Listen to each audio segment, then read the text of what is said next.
Dosis de ciencia. Hoy, la rubia incansable.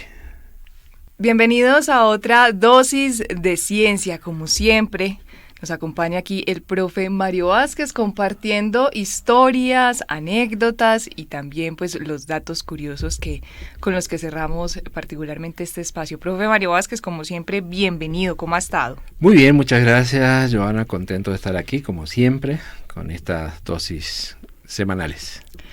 Profe Mario Vázquez, yo intento como dar ciertas luces o encontrarlas mejor frente a ese título que usted siempre nos regala, y le cuento que en esta sí estoy pero perdida, no tengo ni idea quién será, qué será esa rubia, ni por qué el incansable, así que adelante. Sí, la verdad que el título le cabe a muchas personas, pero hoy quería conversar sobre una mujer en particular que me llamó mucho la atención, porque la historia de vida y también porque es posible escuchar una entrevista, escucharla a ella, eso se puede conseguir en YouTube, y estoy hablando de una mujer aviadora alemana.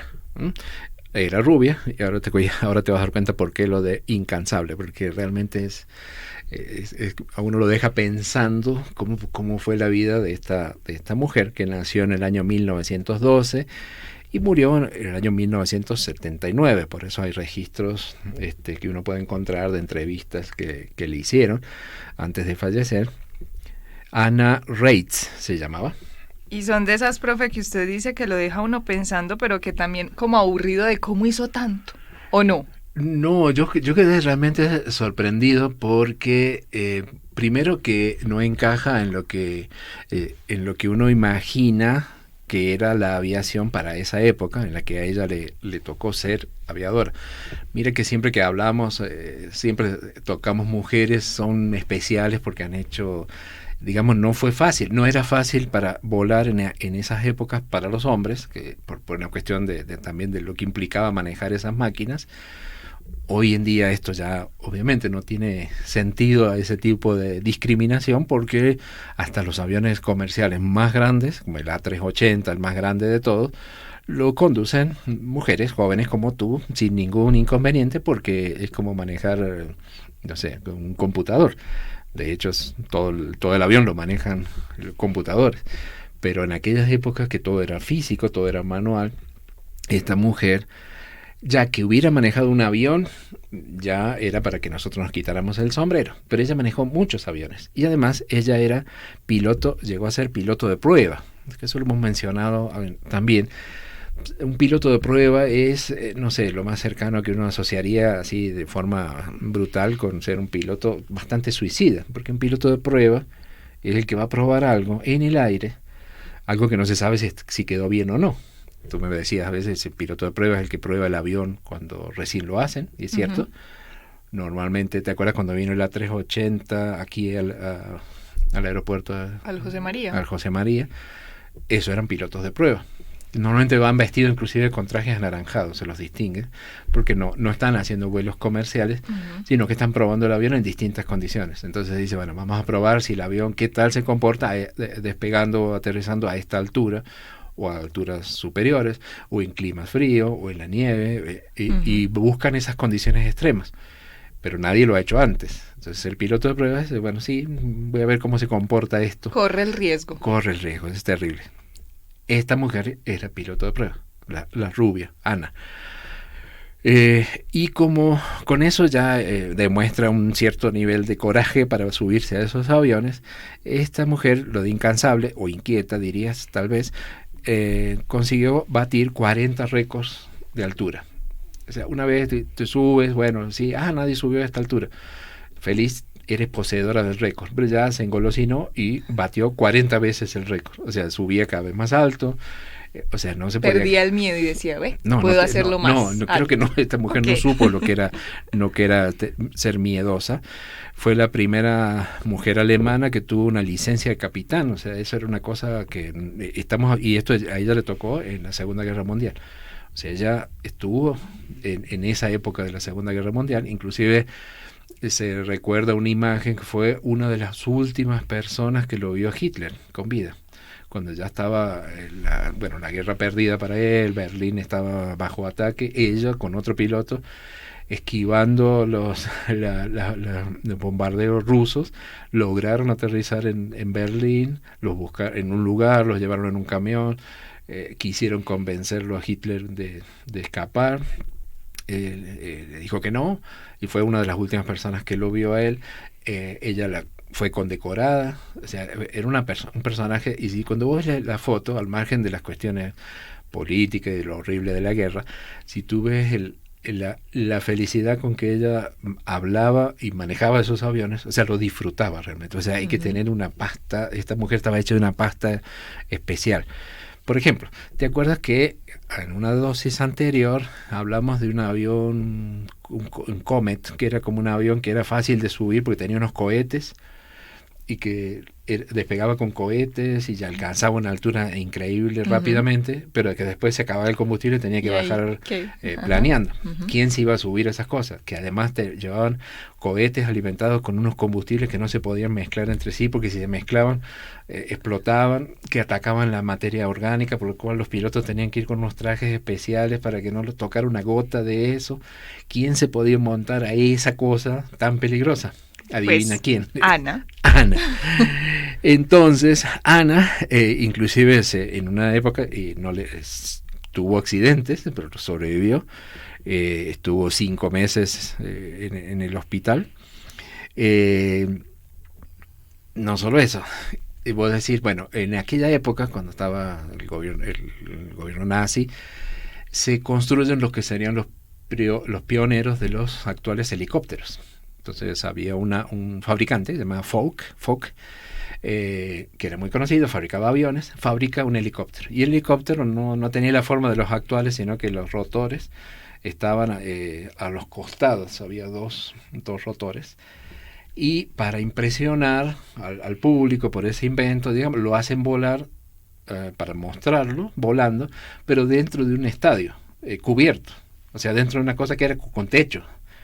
Era grande, enorme, para hacer la demostración al público de lo que podía levantar así unos metros, estar en el aire, volar y todo eso, en medio de toda esa gente, en un estadio cubierto. ¿Quién pudo haberse animado a subir a esa cosa? Dígamelo usted, profe Mario Vázquez. La rubia incansable. Y no solo eso, para terminar de sorprendernos, estuvimos hablando hace poco de un gigante que era un planeador, que era muy duro para manejar, dificilísimo, pesado, un monstruo gigante, manejado que había que tener cables y había que tener mucha fuerza. Totalmente contraindicado para una dama rubia pequeña creería uno, ¿cierto? Creería uno, efectivamente, pero no. Ella también voló ese planeador y lo sobrevivió a eso. O sea que no era un simple, o sea, decir que era una mujer piloto me parece que es quedarnos cortos, porque no es que subir un avión es complicado, es un acto de reconocer la audacia. Uno se sube al techo y le da vértigo, ¿cierto? Entonces, bueno, pero es pensar, como hemos hablado de esos otros aviones, y que ella estuvo ahí, porque entonces volaba aviones con cohetes, y eran pilotos de prueba. Se montaba estas cosas increíbles que normalmente se accidentaban, que era muy probable que se accidentaran. Ella también se accidentó, pero como que siguió disfrutando. En el año 1951 escribe un libro, ¿cómo se va a llamar? Volar fue mi vida. Y lo disfruta, estuvo, inclusive a pesar de esa conexión con el gobierno nazi, ella fue parte de ese gobierno, fue reconocida posteriormente. Ella trabajó mucho en escuelas de planeadores, creando escuelas de planeadores, trabajó mucho con obras de caridad en África. En 1961 la recibió Kennedy en Estados Unidos. Es una persona muy conocida. En el 32 bueno, no sé, no tendremos tiempo, pero algún día te contaré por qué razón los alemanes tenían tanto gusto por los planeadores en la época de la Segunda Guerra Mundial. Hemos hablado mucho de los planeadores. Eso tiene una razón política, histórica, de por qué había tanto. Entonces ella ya, por ejemplo, en esa época lo conoce a Von Braun, que hemos hablado en otro momento, que fue como el padre del Saturno V, el que llevó el hombre a la luna, pero que construían bombas, la B-1, la B-2. Ella también estuvo manejando ese tipo de aviones. Ella muere en el año 79. Pero ese año batió, antes de morir obviamente, un nuevo récord de 805 kilómetros planeando, o sea, en un vuelo sin motor. O sea, hasta sus últimos días estuvo demostrando que volar efectivamente fue su vida. Es una primer piloto de helicóptero, primera piloto alemana en obtener una licencia de capitán, y voló estas cosas en las que nosotros jamás nos montaríamos ni en las peores de nuestras pesadillas. Ni que quisiéramos semejantes propuestas. Profe Mario Vázquez, ¿y murió en un accidente o murió no, enfermedad? Creo que murió de así? una enfermedad. O sea, es contradictorio porque a todo lo que se expuso a lo largo de toda su vida, bueno, pero logró sobrevivir a todas estas cosas locas, a todos estos aviones y sobre todo volando muchos planeadores, como te digo, era lo que a ella le gustaba. Estuvo aquí en Latinoamérica promocionando ese tipo de cosas. En el año 34 estuvo en Argentina. O sea, fue un personaje que en su momento tuvo mucha prensa merecida por todo lo que hacía, y es increíble visto así a lo lejos en la historia por el tipo de aviones que se volaban. Esa mujer es increíble, y si tienes la oportunidad de verla en una entrevista que se puede ver en YouTube, tú le ves la cara y cómo cuenta las anécdotas y dices, no, esa mujer nació para eso. Efectivamente era una pasión volar. Nunca me pasó con ningún otro personaje que yo haya visto así en un documental, por ejemplo. Mejor dicho, que en otra vida fue avión esa señora. Uf, un avión.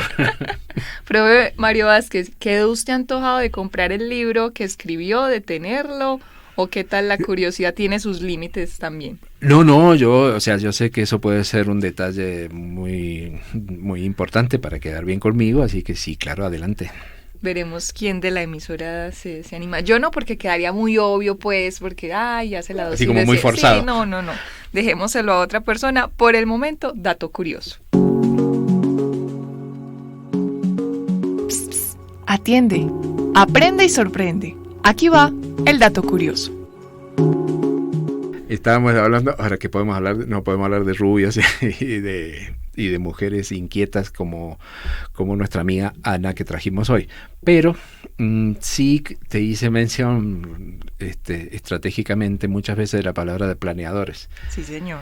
Y el tema de los planeadores, que ya hemos conversado muchas veces, siempre lo tomamos siempre, las condiciones que se requieren, atmosféricas, cómo funcionan y todo eso, que es muy conocido entonces ya desde hace muchos años atrás, pero no es privativo. Nosotros siempre estamos tratando de imitar a la naturaleza. Ya hay seres en la naturaleza que planean muy bien, que son las aves.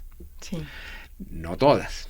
¿Por qué? Porque se necesita, al igual que los aviones, que tengan ciertas condiciones. Entonces, normalmente, ¿quiénes son los que planean? Los que tienen las alas más grandes, más largas. Entonces me puse a buscar por curiosidad, bueno, alguna ave que se caracterice por ser, no sé, el que mejor planea, el que más tiempo planea, por qué planea. Y encontré unos datos que me llaman mucho la atención acerca, y de paso nos sirve para hacer un homenaje no solo a las mujeres inquietas que vuelan, sino a unas aves que normalmente nosotros, esas sí no tienen buena prensa, no son bonitas, no van a salir en los memes, las cosas bonitas, porque son feitos. Los gallinazos.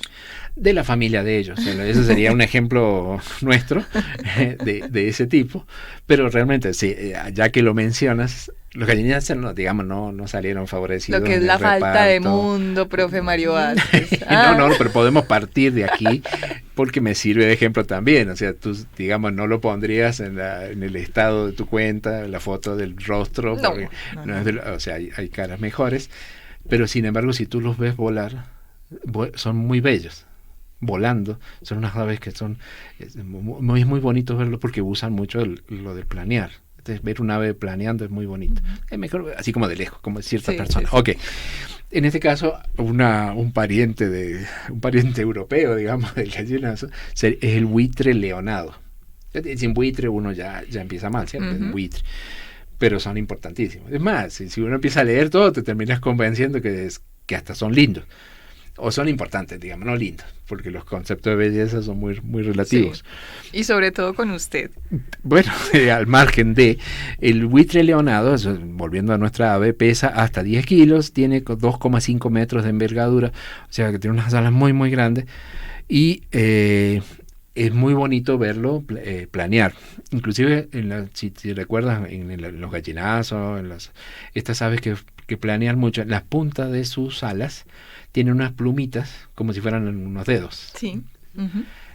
Si tú vas al aeropuerto y miras las puntas de las alas de los aviones actuales, o Airbus, Boeing, en las puntas tienen cositas que cumplen la misma función que las alitas que ellos pueden mover. O sea, ellos pueden controlar todas esas masas de aire, esas turbulencias, esos vórtices, todo lo que hemos hablado acá, ellos ya lo hacían desde siempre.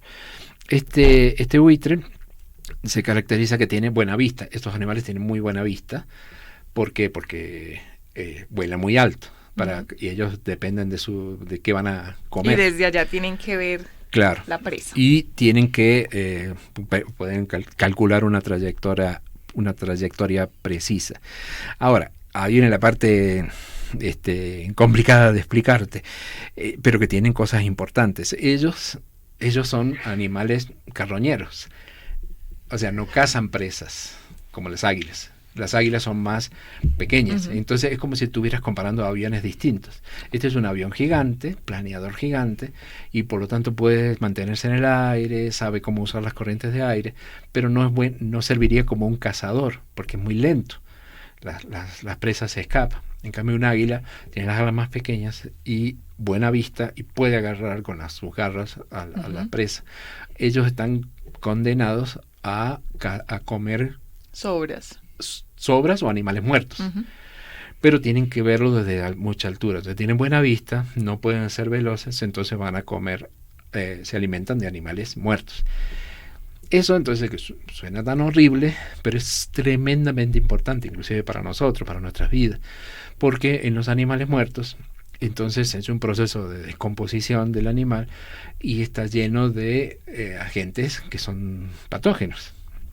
¿Cómo alguien va a comer? O sea, ¿qué estómago tiene que tener para comer una cosa llena de cosas patógenas? Entonces ahí es donde empieza lo maravilloso de esto. Primero, por ejemplo, que el buitre leonado es calvo, es feo para el estado de WhatsApp, y no tiene muchas plumas en la cabeza, en el cuello. Pero eso ¿por qué? No es para que sea feo solamente, sino porque como él va a meter su cabeza en un cadáver, evita que se le ensucien las plumas.